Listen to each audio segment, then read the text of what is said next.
I always ask my clients, what are the top 3 things that are important to you in an event? When it's only 2 months away, they're pretty much stuck with whatever's in season at that time. So that way, everyone could take something that was meaningful, not just flowers.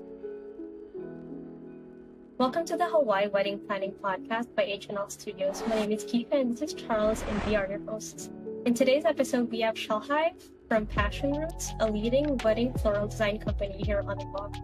And she shares with us a lot of valuable information to help you start planning your wedding flowers and decor. What did you think of today's episode, Charles? It was really good. It was very insightful, and there was quite a lot of things that I've never considered when it comes to florals and just the ambiance of a wedding, the whole vibe and feeling. And she goes into her process of being able to create something meaningful with florals and decor. It's quite interesting, and I'm glad we had her on the show today. I definitely agree with you, and I believe that you are also going to find a lot of really useful information here. And so we don't want to keep you waiting, so let's go. Can you tell us about who you are and what you do at Passion Roots? Okay, well, I am Shilhi Seibel. I am the founder and creative director for Passion Roots. We've been in the business since 2008, and we have pretty much been an event florist the whole time, and throughout the whole process. A lot of the women here and men who work here are creatives, and we love working together in creating beautiful collaborations with people's ideas and visions. And so flowers are our art piece, and that's something that we enjoy doing custom work for. How did you find yourself in the wedding florals industry? Okay, so I actually was working in corporate, and I ended up being in charge of a lot of the events that we were doing for some reason when we did a lot of the financial fundraising and corporate giving type of events. And so I ended up volunteering to do it because we didn't have a budget. And I'm like, well, I might as well just try to do something. And lo and behold, it turned out pretty awesome for what we had, since it was nothing, but it was fun for me. I felt like it was jiving, and I had that element of creativity and doing something meaningful. So from that event, it just got really crazy because other departments started asking me to do things. And I'm like, hey, this is fun because I'm salaried. And if I do more fun things than what I'm doing, I'll just rather do this. And from there, any of my job descriptions for further work later, when I left that corporate entity, they saw that I did fundraising and event coordination and design. They would make me do it in the next place. So from California to Michigan, I ended up doing the same thing in different senses just from seeing what I had in my resume. Never thought I could do it for a living, but it was just a nice creative outlet that I felt like I was able to give back in that sense, because these were all nonprofit events. And so I was actually, when I started, people started to ask me, and they were friends, and coworkers, their own events that they were producing in a personal way, like their anniversaries, their weddings. And of course I would do it. And it just turned out so fabulous. And I was having such a great time doing it. I wasn't getting paid. It was more of thank you gifts for helping us out. And then their friends started asking me. So all of a sudden had this whole new group of people, and it was people I didn't know. And I wasn't at that point where I'm going to do this for free for you.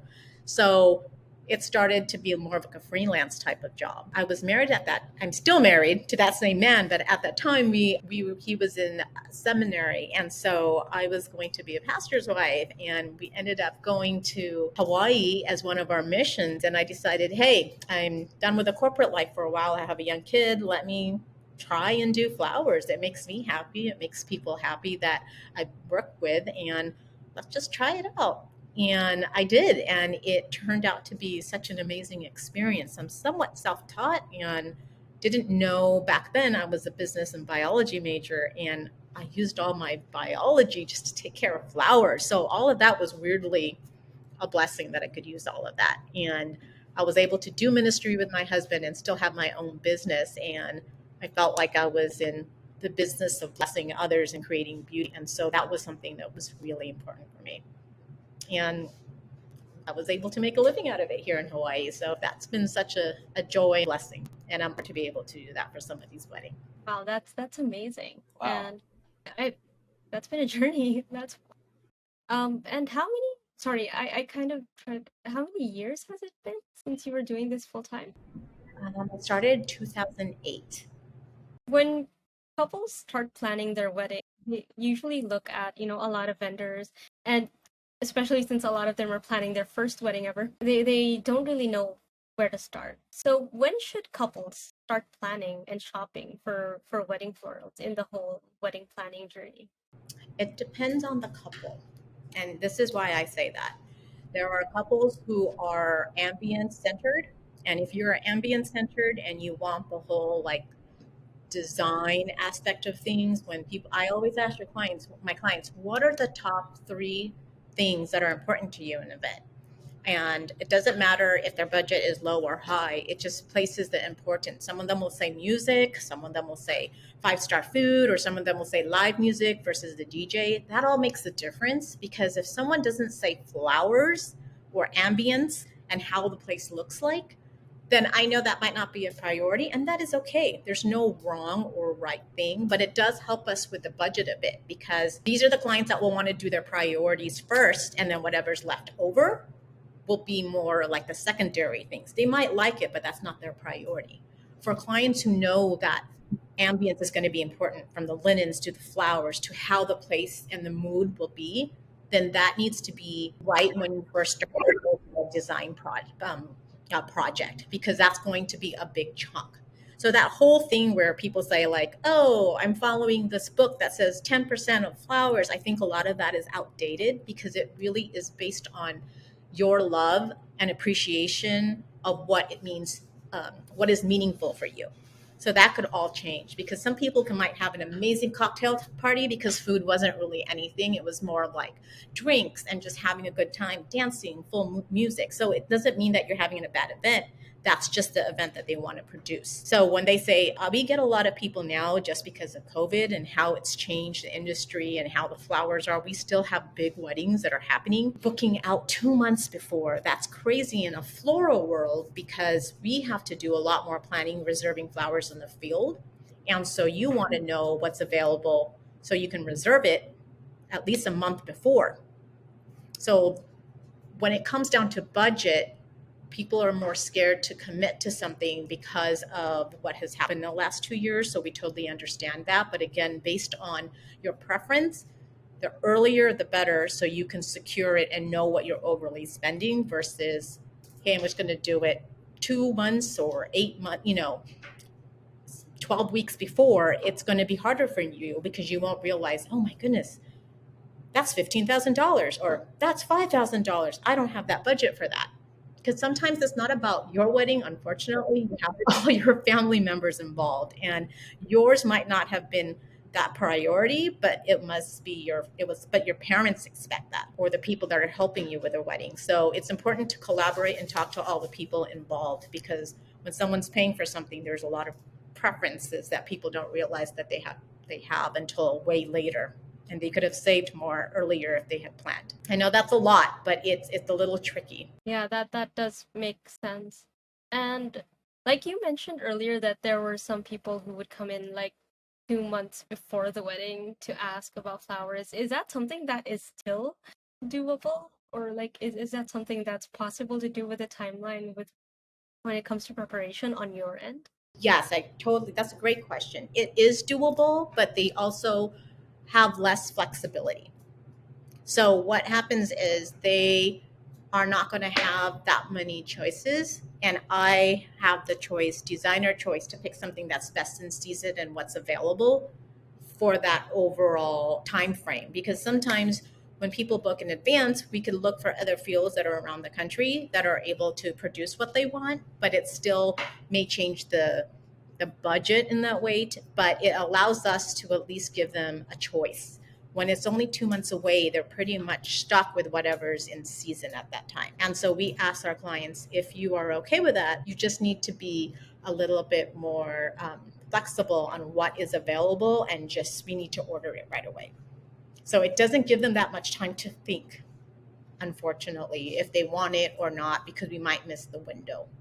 Yeah, that definitely makes sense, especially if they want something that's out of season. Yeah. So, honestly, if and it's a 2 month event, I can give them, hey, we'll still have like a little bit of these flower choices available. When it comes down to like 4 weeks, it's whatever I can get in your color, if that's the case. But sometimes it's a good thing because sometimes we might not know what's available because of COVID. And so you're able to just get a little bit more creative. If you trust your florist, then sometimes that's like the best thing at time frames like that. And then I guess when thinking of wedding florals, people usually think, the bouquet, the boutonnieres, the arc. But aside from that, what else does it usually cover? And what else do you usually find yourself doing for weddings? Oh man. Well, in Hawaii, we definitely have more options because of lays, but now it's getting a little bit exciting in the mainstream. People are really starting to adapt to different types of wedding wearable florals in the mainland as well. So you have lays, you have floral crowns. Now you can do earrings and flowers and like chokers and flowers. I've done boas and like skirts. So people can get really creative when it comes down to ceremonies. There's no traditional four arches anymore. There's so many different things to do in terms of shapes and sizes and what can be transferred over and what cannot. So there's a lot of different elements to it. Sometimes people want four arches, two walking in and two framing everything from the top. So there's so many custom pieces now. I always tell people there's nothing traditional. It's just everything needs to be meaningful. So whatever we put in here in design, it has to reflect you too. It's your first event that you're pulling off together. And so let's customize, let's make it meaningful, let's make it beautiful. Being beautiful is really easy, being meaningful is harder. So that's what we really focus on. Receptions, they can get super fancy from not just regular centerpieces anymore. Now we're having clusters of centerpieces, framing tables, waterfalls of flowers coming off tables. We're having chandeliers full of flowers dripping down. People are having personal canopies of flowers. A little bit of a fantasy world now on what you can do with flowers. So that gets me really excited to see how a couple wants to their event and the way how they express their love and like their colors and their how they work together. That's exciting to me. So I know you were talking about the ceremony and the reception, and me as a photographer, I do enjoy seeing, very unique floral and setups and just the different vibes at different weddings. It really makes them unique, and what I remember about them, so it doesn't have the feel like I'm shooting the same wedding. I could be at the same venue last week and it would have a totally different feel because typically it's because of the decor and the flowers. And so what's really cool is that you mentioned how during the ceremonies that instead of having it more standard, like having it be more meaningful. And I was wondering what do you mean by that? Like, let's say like I'm a groom and I'm not sure exactly how to create this. Like how do we kind of discover what's more meaningful? Yeah, what does that look like? Okay, well, there's lots of different ways. We try to get a lot of family traditions that could possibly be part of the decor. That when we have fabric samples from, we've had it before where family have brought in not just their special drapings when you have Jewish ceremonies, but I've also had it when people would have the grandmothers like part of their old lace dresses and then they would have them also part of the actual wedding ceremony off the actual canopies. And so there was other ones where the grandfather wanted just was a breeder of butterflies. And so they had not, instead of real butterflies, he had passed away. They did all his favorite butterflies, but in still form. So they were preserved and they were brought into the floral pieces. So there's lots of different meaningful ways. We've had the aisle markers at one point. They were all hand carved vases from the father.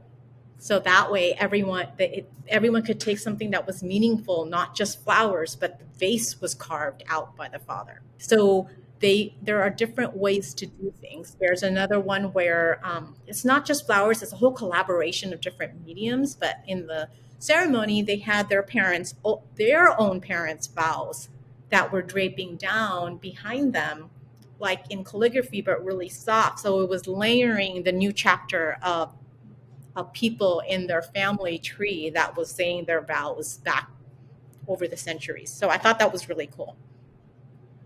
So those are the things that I want to pull out from favorite colors to people that are meaningful to them who have passed away too. We try to incorporate them so that they're part of the ceremony as well. And that's been different to so many people throughout the years. And so that's why I just don't want to make it beautiful over and over again. I can't stress out how we can make it meaningful and functional at the same time. Wow, I think that's amazing. Does it?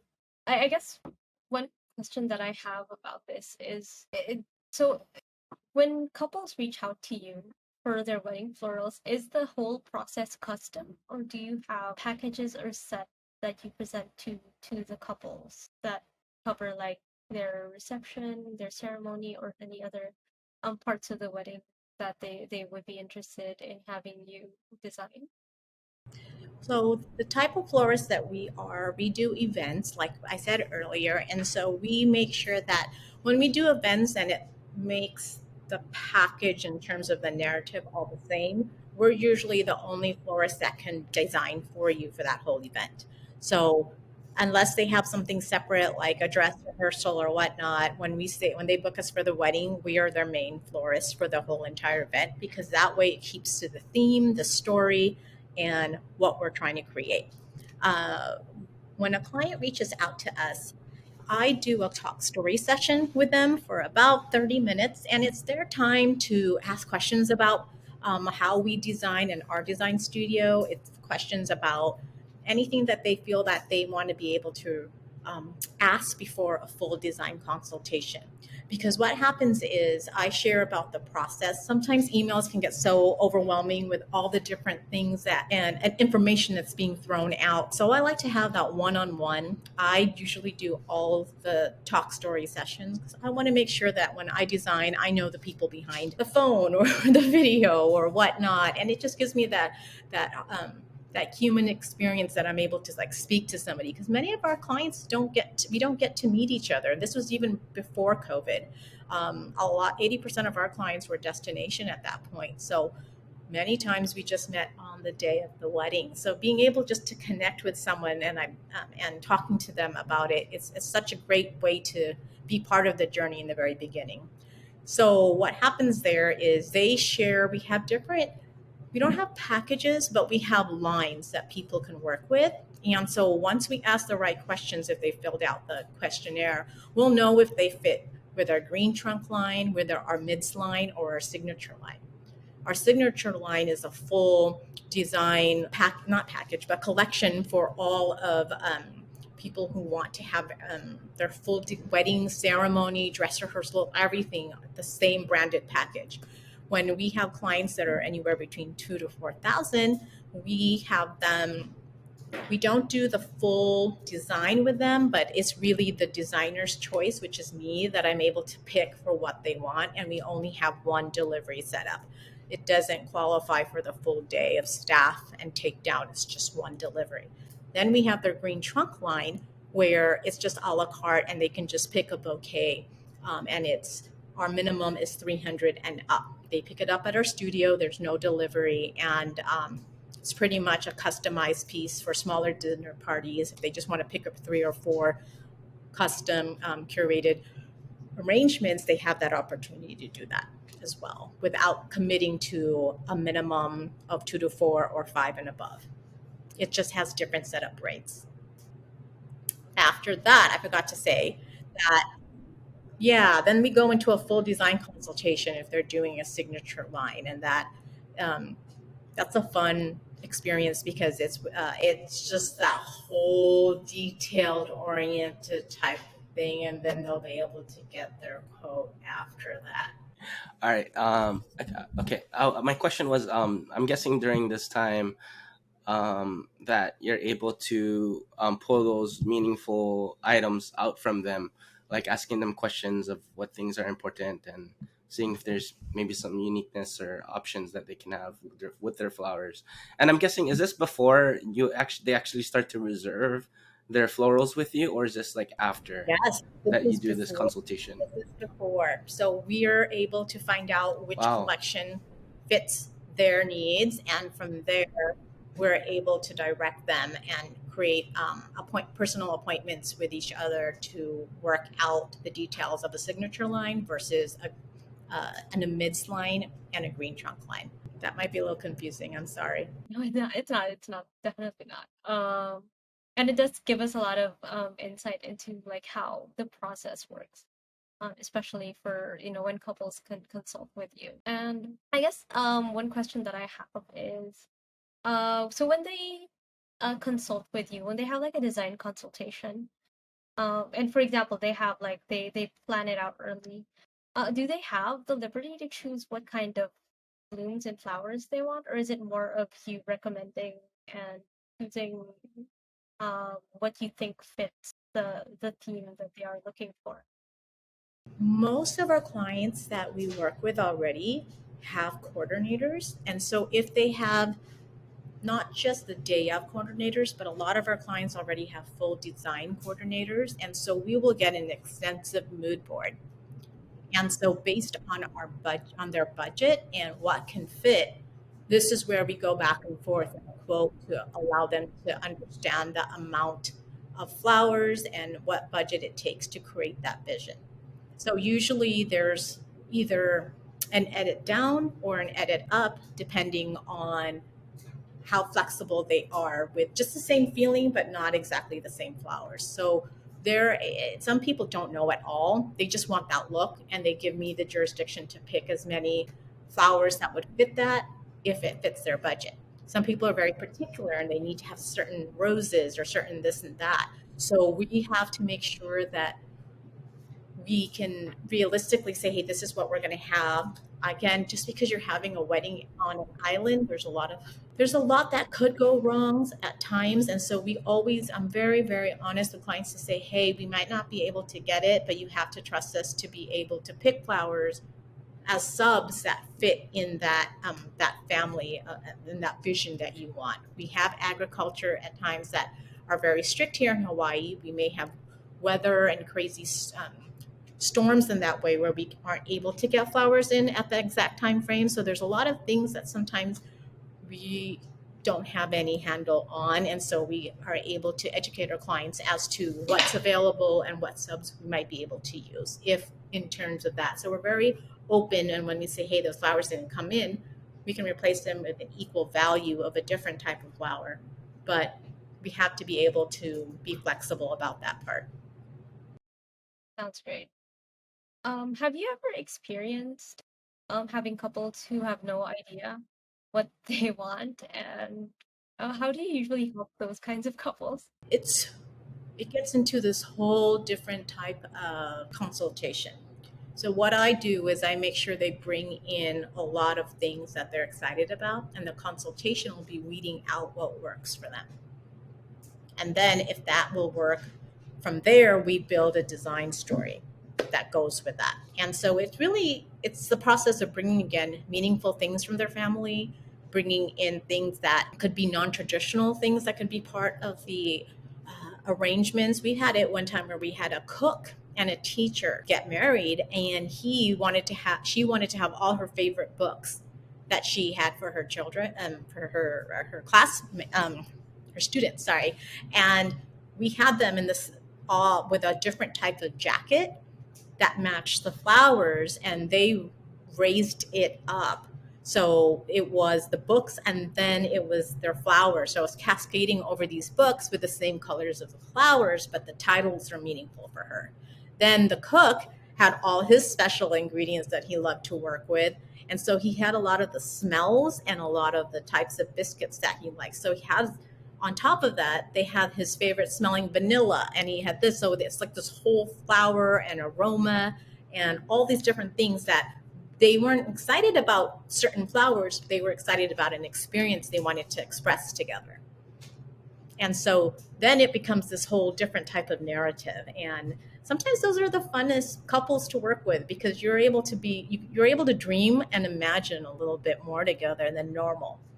Yeah, I can imagine, especially yeah, when it kind of gives you the freedom to be creative and also surprise them, Yeah. um, and provide them with a unique experience. Right. I can Yeah. imagine the visuals that you have, as you're talking to your couples, just being able to walk them through what you're seeing, because I'm sure they didn't have that idea of having the books to be cascading over the floor and the flowers.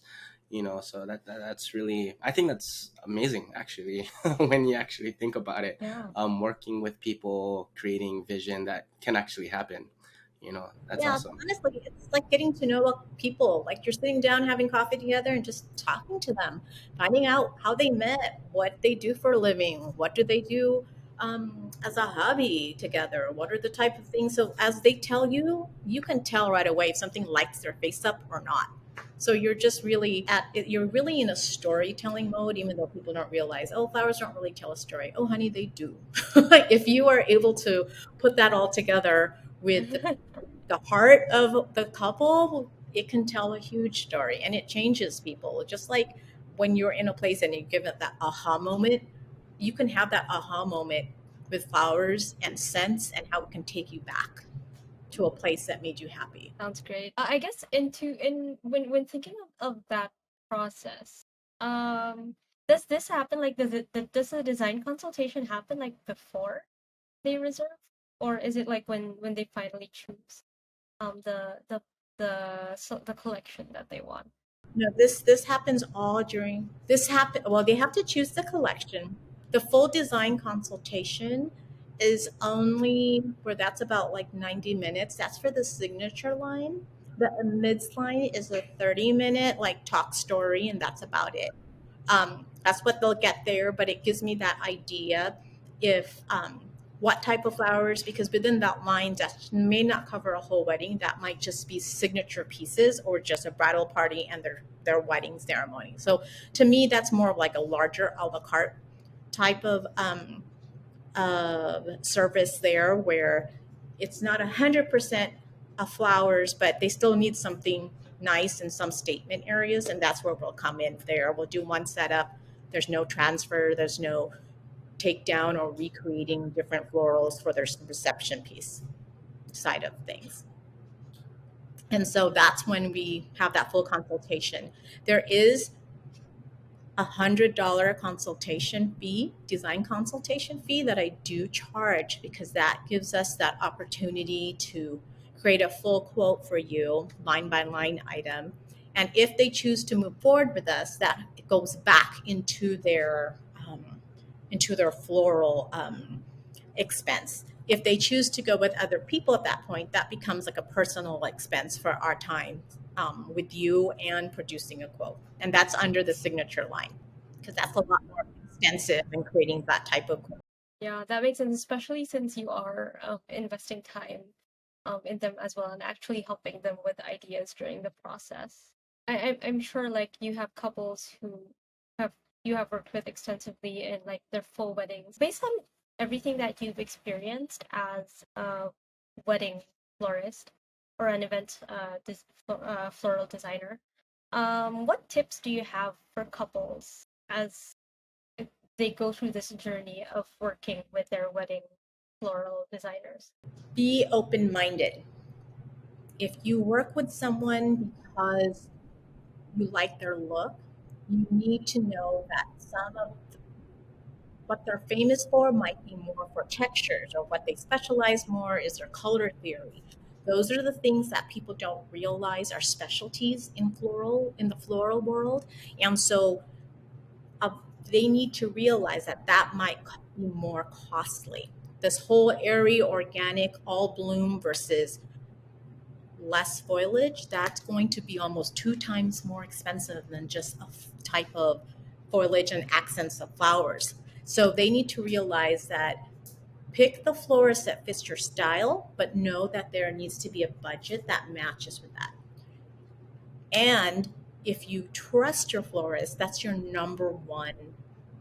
If you don't feel comfortable with them and you only want to work with them because they're the cheapest, you might get a cheap arrangement. And so sometimes people misunderstand and see oh, I love this person's work, but they don't realize that like the top dollar. And so they need to realize what it costs for that type of look versus what it costs to have something that's minimal. Because there's many times when they want couples want a lot of texture, a lot of different blooms, and just a few different specialty flowers, but it it doesn't fit their budget. So being able to trust your florist to pick the right flowers that fit your budget and being open-minded with the type of flowers that are available, that's going to really help them in their design journey. I guess I do want to thank you for answering our questions, Shilhi. Hope they were understandable. That's what I'm hoping. It was definitely. But we do have these 4 questions that we typically ask our guests. We call it the HNL 4. And the first question is, what is your favorite resource that you recommend for couples who are planning their wedding in Hawaii? Oh man, that's a hard one just because I wouldn't say there's an actual book or resource. I think it's your coordinator. People don't realize how valuable a coordinator is. And so I'm going to say if you're going to look and research anything about weddings in Hawaii, go and find a coordinator because a coordinator is gold when you need to know what happens locally. And so when people say I'm just going to read a book or a magazine, it's more of a national type of thing, flowers, food, everything in Hawaii is more expensive than the mainland. So that almost doesn't pertain to that. And so it's important to have, especially if you're a destination client, a coordinator to guide you through the best of the best locally. That's the it's the best way to it's really what kind of questions do I have? That's the most important thing. And then hiring or even interviewing a coordinator that you resonate with and are able to answer your questions in a way that helps guide you to make the best decisions.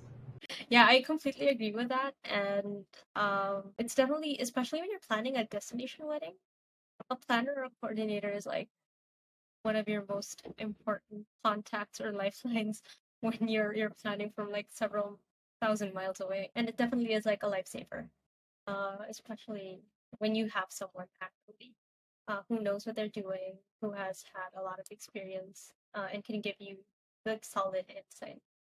Okay, what are some of the hobbies and things that you like to do for fun? Oh, I love to read. I love to walk through gardens and museums. I love eating alone in restaurants and exploring things. I kid you not. I love hole in the wall places and finding them and scoring. Like it makes me so happy. um, but yeah, I love people too. And don't get me wrong, but books are great. And so you'll often find me alone in a corner reading books. And I also love people looking. It's people watching is so much fun and just seeing so many different people and how they live their lives. I love that. So I love looking at people and history books about them. So that is me. Do you have a favorite book that you would recommend to everyone? I'm bad with names of authors, but I remember their titles. But Essentialism is amazing. And Burnt Out is also amazing. Oh, After the whole COVID era, it kind of helps you realize what are your priorities and helps you really just fine tune like what's important to you. So essentialism and burnout. Just look it up. I don't know the authors' names because I'm horrible like that, but those two books Burnt were Out? like Is it like that burnout. blue book? Pardon? Actually, no, it's not a new book, but If essentialism. I feel I think they had a new cover, but these girls have been around for a while. I know they're two sisters who wrote Burnout, and then Essentialism, I want to say, has been here for at least 4 years or more. It's just little pockets of boutique books that people haven't read yet, and it's oh, just life changing. So if you both read it because of this podcast, I want you to call me and talk to me about it. awesome. I'll definitely go and check it out. Yeah, yay. I was just saying like eating alone is something that I kind of like to do alone to do sometimes as Oh, well. then we're kindred hearts. I was asking, what do you believe is the reason that you do what you do? Oh, okay. Okay, well, I think I've been equipped with a heart to help people, but also to help people find beauty in their lives. And it's not just about flowers and making something pretty, it's also about a beautiful relationship with the people that you work with and a beautiful relationship with the vendors that you work with. To me, that's the type of business I want to be in, the type of beauty business that I want to. It's not being, it's not about the surface, it's about creating beauty. And that's really my own manifesto, my own like business life. If we just make beautiful things and it's plastic, but yet we don't have relationships with our clients in a way that gives them value, if I don't have relationships with the people that I work with, that doesn't give them value, that's not a beautiful experience. So to me, I know that I love helping design people and design events that celebrate love, but that has to flow into the people that I work with. And I hope that when you encounter passion roots, even on site, they're able to see the beauty of a team working and collaborating together and lifting each other up. So that to me, I know I'm being called in doing what I do, and this is why I do what I do. And I'm totally killing the question, but I think you understand that now. No, you're not killing it. I completely understand. I completely agree. It's beautiful. It's kind of a beautiful intention, really, behind the way that you do, and the purpose that you see in what you actually in the service even that you offer to people. Right. And if I can add a little bit, so as like a photographer and filmmaker, we really do get to know the couples before, especially during the wedding, and especially after the wedding. Okay, so we know what it's like before, middle, and after, and what I'm trying to say is like we also talk to them after, and we get a lot of like don't hire this person or don't recommend this person because of X, Y, and Z. And what I'm thinking about now is like one of the common ones I hear are certain I don't want to say bad things, but like certain floral companies didn't do a good job, and whether Yeah. they didn't work on the timeline or didn't provide what was expected, or things like that, and it just shows like how much it goes on with a quality company that is able to produce, beyond expectations. And so when you were talking about having a team that's able to work together and provide something that's meaningful, like I totally get it. It's very obvious to me. And so Oh, it's definitely an amazing thing that you're doing, and I commend that definitely for me. oh, thank you. Share that to the team. That means the world to me.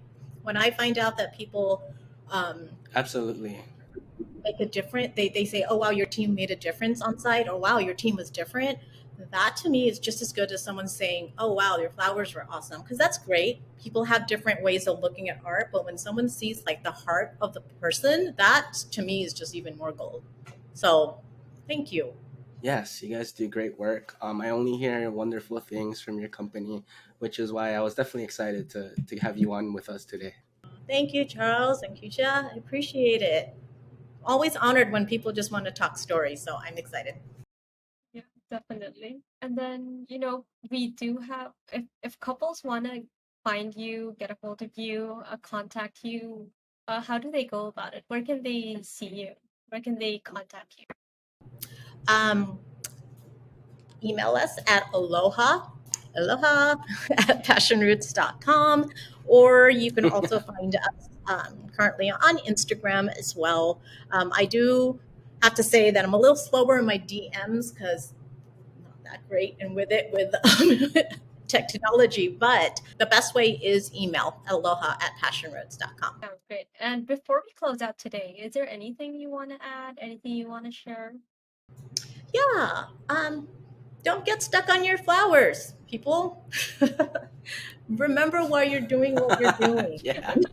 Sometimes people focus too much on how it's supposed to look like instead of what type of relationship you're wanting to have with your significant other and how that experience you guys are going to have because sometimes when you plan so much, you forget, you actually coast through the day and not really enjoy each other. So I always want to make sure I tell any of my clients after the crazy journey of getting a quote done or all of that crazy and they finally signed the deal, I tell them stop looking at your flowers now for a bit. Go on a date, don't talk about weddings at all. Like I want you to just walk and talk and plan like what it's like to be with each other because this is why you're doing what you're doing.